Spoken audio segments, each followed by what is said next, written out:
It might as well say just like itchy, like right here. That's all it should say, because the beta-alanine component, the actual performance enhancing benefit you're looking to get out of this, is not really achieved until you've saturated yourself with 179 grams, aka 179,000 milligrams of beta-alanine. Now, how the f are you gonna do that when you have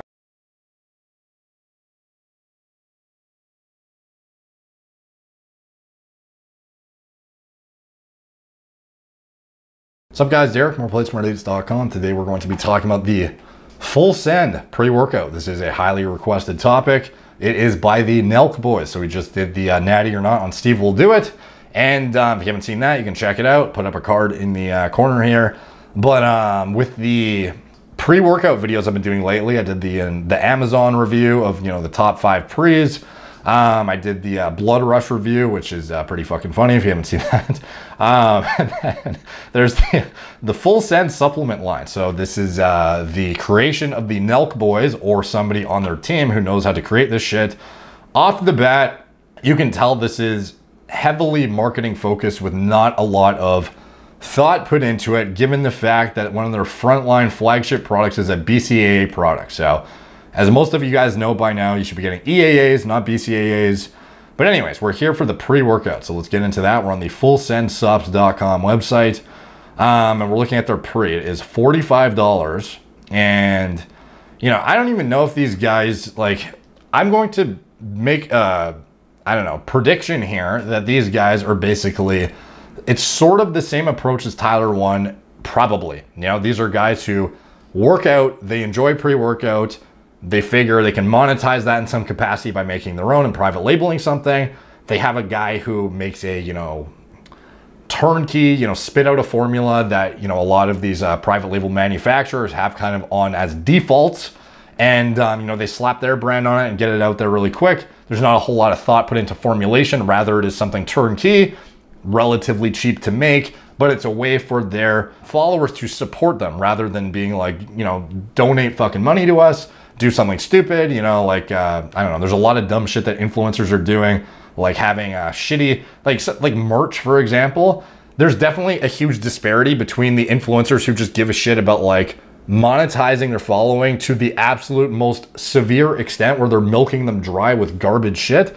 Like some people just ask for donations, put up their fucking, you know, literally have like, I don't know, like donation links, I guess. Like I already said that, but they'll just like straight up put a link in their bio. It's like, donate to me here.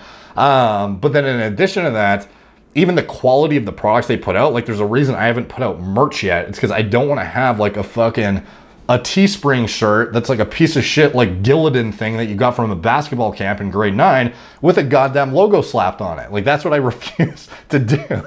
And what a lot of these influencers will do, they'll just take like the worst. If you remember the Gillidan shirts, you'll know what I'm talking about. We all have one of those fucking laying around somewhere. So anyways, I don't know what their merch is like, but by the presentation of the pre-workout and the fact that I took a glance at it. It's not the worst fucking thing ever. I'm assuming they take some pride in the quality of what they're putting out. Now, pre-workout is not their expertise, evidently, nor supplements in general aren't if they're selling BCAAs. But what I'm speculating is that this is, again, a way to put out like a moderately effective product that is going to get them, you know, a good margin, but is a way that is going to give the customer something reasonably decent quality with an actual way to support them without getting garbage in return. That's what I'm interpreting off the bat, but we will see as we get into this here. So this is, they have blue raspberry. They have a bunch of flavors, actually. They have strawberry lemonade, raspberry lemonade, Concord grape, fancy, tropical punch. Okay, so 45 bucks. Now it is, it's a hairy fucking wrist, bro. Let's see, getting to scoops. All right, so there's 30 scoops per container. So keep in mind, a lot of pre-workouts, they will have 40 servings split into 20 servings too. So like, for example, Gorilla Mode, the way I lay it out is the full formula is the 20 scoop version. And, you know, obviously it's effective still at the 1 scoop dose of 40 servings, but 20 servings is like what I present as the full formula. Now for them, they're doing 30 servings per container. So it's like, okay, you gotta do a bit of math. It's like compare it to other formulas in the industry in terms of, okay, well, I have 30 versus a lot are doing 20. So here we have citrulline malate 2 to 1. So Off the bat, we know that this is not 6,000 milligrams of citrulline, nor is it of malic acid. The 2-to-1 is indicative of a 2-to-1 ratio of L-Citrulline free form to a ratio of 1 of malic acid. So the reason I don't like this is because they're essentially artificially inflating their label claims, but this is a very common strategy. Like, all companies do this. A lot of them don't even feel it's misleading whatsoever. They think like this is how it's done. But at the end of the day, this shit is not chemically bonded, so it is not something you should be able to list as a one singular ingredient. Rather, it should be listed separately on the label as L-Citrulline, 4,000 milligrams, and malic acid, 2,000 milligrams. So what you're actually looking at here is 4,000 milligrams of citrulline mixed in a fucking vat of 2,000 milligrams of malic acid to make chemically bonded 6,000 milligram citrulline malate, but it's not chemically bonded. It's just mixed together in a vat. If it was chemically bonded, then it would, you know, I guess you could logically actually list it like this. But at the end of the day, this is just an inflation tactic to make your product look higher dosed, which is how I perceive it anyways. But anyway, 6,000 milligrams is the minimum efficacious dose for citrulline malate 2-to-1. So, you know, a lot of people would say that's more than sufficient. Personally, I like to see the max efficacious dose because it's just what I fucking do, obviously. So, but there's no reason this is not, you know, sufficient. This is sufficient in order to be a not ineffective product. So 6,000 milligrams, not terrible. Beta alanine, 3,000 milligrams. So the efficacious dose of beta alanine is 3,200 milligrams. So off the bat, we know they are underdosed in beta alanine. This is the infamous itchy butthole ingredient. So this is what you are going to get from it. You can absolutely expect itchy foot, itchy butthole, itchy face, itchy stuff. And it might as well say just like itchy, like right here. That's all it should fucking say, because the beta alanine component, the actual performance enhancing benefit you're looking to get out of this, is not really achieved until you've saturated yourself with 179 grams, aka 179,000 milligrams of beta alanine. Now, how the fuck are you gonna do that when you have, even if you have 3,200 milligrams, the efficacious dose, how are you supposed to achieve that? Well, you're supposed to be taking it every day for 28 days. That's what you're supposed to be doing. Is that something you're gonna be doing with a pre-workout with 350 milligrams of caffeine in it? No, obviously not. This is why you would need, ideally, a FullSense stimulant-free version too, so then you could actually use it on a everyday basis. You would take FullSense pre, the stim version, you know, a few days a week, then you would take non-stim on the non-stim days, ideally, because otherwise you are forcing me to essentially take literally over 400 milligrams of caffeine just to get my 3,200 milligrams of beta alanine in, or, you know, close to it, which obviously I wouldn't do, you know? So over 28 days to get the minimal efficacious dose saturated in your system to enough to actually exert a performance enhancing effect, you need to be taking over 1 scoop of this pre-workout every single day for a month straight. So you'd be needing to slam your body with over 350 milligrams of caffeine per day in order to achieve any sort of saturation point. And for beta alanine in particular, the ideal would actually be 6,400 milligrams a day. You know, if you want to actually saturate 179,000 milligrams in your body, like, how are you gonna do? How are you gonna get there, dude? Like 3,200 is like bare minimum, bare fucking minimum. Every day though, you take a day off. It's not like it's totally useless at that point, but you should be using it. Honestly, like if you're gonna take beta alanine and you want to get the most out of it, you either need it in a stimulant-free formula too, or you need it on its own. Taking it on its own is probably the best strategy. Taking just like plain beta alanine separately, because there's no other way you're going to be getting the efficacious dose in every day in any pre-workout. Any pre-workout that includes it and tries to claim that you're getting the full spectrum benefits of it at a saturation amount is misleading as fuck, because there's no way you're gonna get there. You're not gonna force yourself to take a fucking mind-numbing amount of caffeine to get this dose up to where you need on a daily basis. Okay, so moving to betaine anhydrous. So this is also known as trimethylglycine, and it acts as a methyl donor in the body as well as an osmolyte. So as a pre-workout, the osmolyte is, you know, what you'd be using it for as a, you know, in a health context. If you had MTHFR polymorphisms, you'd be using it as a methyl donor, and it's actually used supplementally, it's not even a word, as a supplement by people with MTHFR polymorphisms quite often. And before I even had a pre-workout, I was supplementing it with it separately. So it's kind of nice that it's all in my shit now, where I can just have it in there without having to add it in separately, regardless if I'm using nitric mode, etc. But if I was not using pre-workout at all on that day, I would be using it personally for health processes anyways, because it can substitute for folate and B12 in the regeneration of methionine. and can be choline sparing as well if you have PEMT gene variations. But in addition to that, it is a potent methyl donor, which is something that's needed when overdepletion occurs for genetically predisposed individuals with homozygous for C67, was it C677T, homozygous for MTHFR, which is a reasonably big chunk of the population actually. That's why I also add creatine in as well.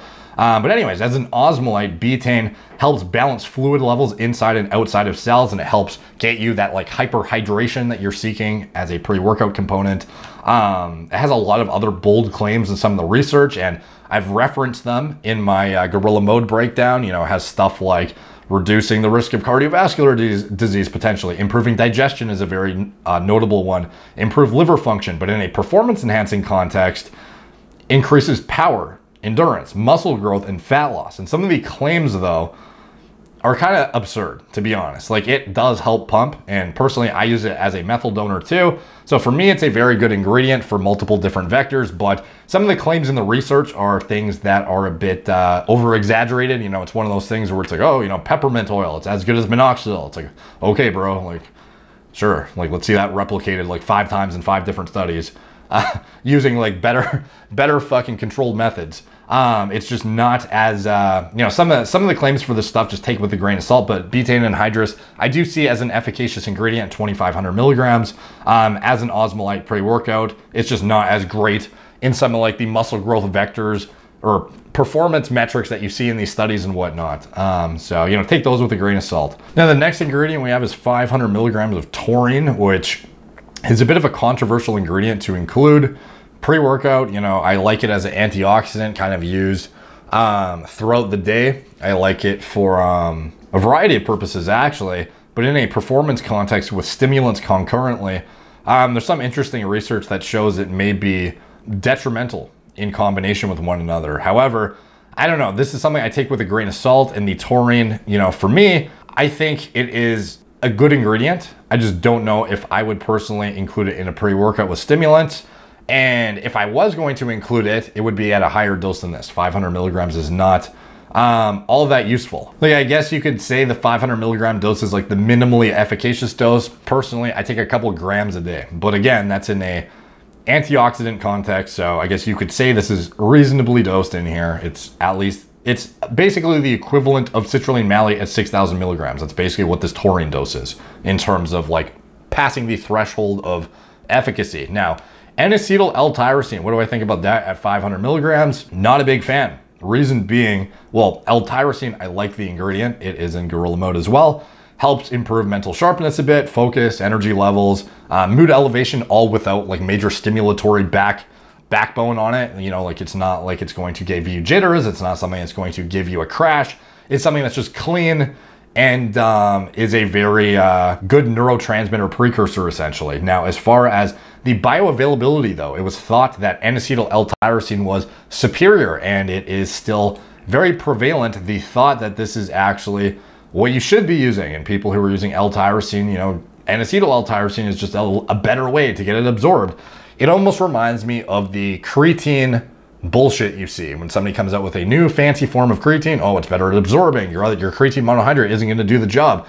And sometimes when they overcomplicate it to the point where they're trying to get some unique marketing angle in to edge out everyone else, they end up fucking themselves in the ass with a less effective ingredient after all. So L-tyrosine is the most bioavailable form of tyrosine, and the reason being, N-acetyl L-tyrosine is very inefficiently converted by the body to actual L-tyrosine. So the whole point of taking N-acetyl L-tyrosine is that it is supposed to be more water soluble. So that's where the marketing hype is, you know, similar to some of the creatine claims. However, when you actually look at how much N-acetyl L-tyrosine converts to L-tyrosine in the body after literally IVing it, not even taking it orally, literally IVing the shit, you can see that there is no conversion essentially. Tyrosine levels barely even budge after literally mainlining this shit into your bloodstream. So at the end of the day, this is just another tactic, in my opinion, to kind of, you know, make your product seem different than the rest. You're using a more effective version of an ingredient, a superior form of it that's more water soluble. But at the end of the day, what happens when you take it? You end up pissing it all out almost as literal N-acetyl L-tyrosine still. When you look at urinary excretion rates after taking N-acetyl L-tyrosine, you see like upwards of 60% of the N-acetyl L-tyrosine is still N-acetyl L-tyrosine in the urine. Like, that's how inefficient it is at conversion. So it's not a good form in my opinion, and it basically makes it not useless, I guess, but it's, you know, very minimally effective to the point that I wouldn't want to see it in a product. You know, I would rather see free L-tyrosine just chilling here, and I would rather see a dose over a gram personally, at least. Okay, now caffeine. They have a typo here. Betaine Anhydrous 350 milligrams, obviously one of the most effective performance-enhancing compounds in existence. That is, you know, generally regarded as safe. Nothing wrong with this dosage. Pretty fucking potent.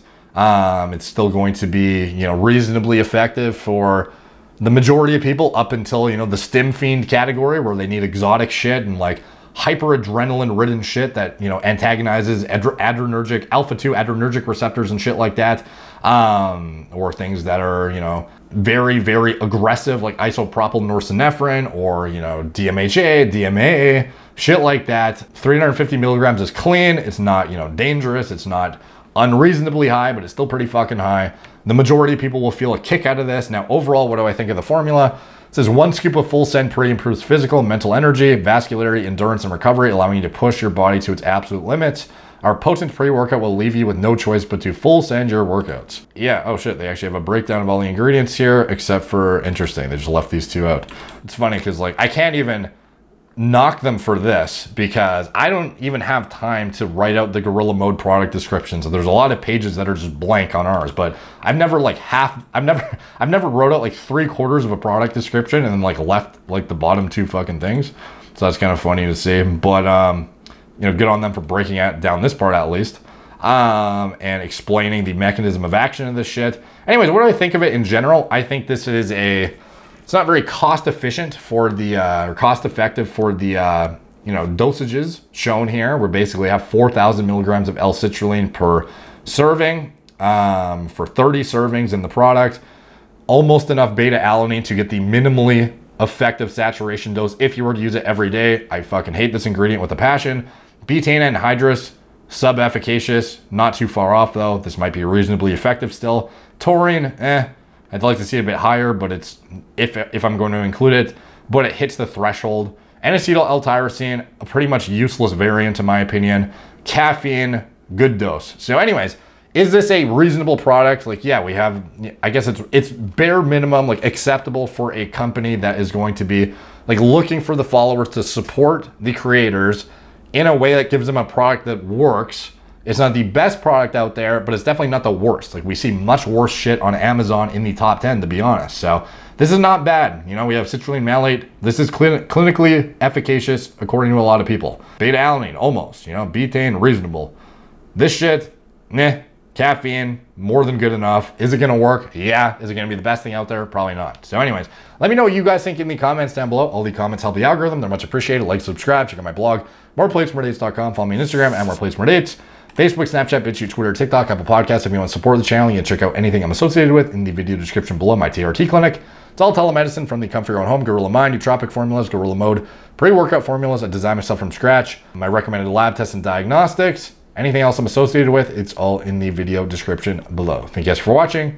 Talk to you soon.